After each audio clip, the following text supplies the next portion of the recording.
Hi అండి. Hello. మేమైతే బీచ్పల్లికి వచ్చామని చెప్పాను కదా. పూజ అయిపోయినాక మేము కింద శివాలయం దగ్గరకు వచ్చాము. ఇక్కడైతే నీళ్ళైతే కింద 2 చెట్లు ఉన్నవి, ఇక్కడొకటి అక్కడొకటి. కింద చెట్టు వరకు అయితే నీళ్ళు వచ్చాయి, పైన మెట్ల వరకు పైన వారుతున్నాయి గోడ. చాలా బాగుంది తెలుసా. ఎప్పుడో నా చిన్నప్పుడు చూసిన, మళ్ళీ ఇప్పుడు చూస్తున్నా.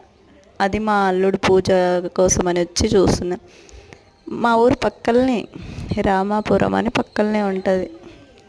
ఈ ఏర్ ఎంత వస్తే అంత మా పొలాల దగ్గరికి వాటర్ వచ్చేస్తుంది.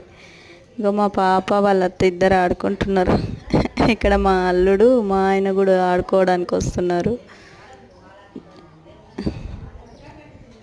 ప్లీజ్ సబ్స్క్రైబ్ అయితే చేసుకోండి. ఎవరు చేసుకోవడం లేదు, చూస్తున్నారు కానీ ఎవరు సబ్స్క్రైబ్ చేసుకుంటలేరు. ఇప్పుడు మా హస్బెండ్ మా అల్లుడు ఇద్దరు వాళ్ళు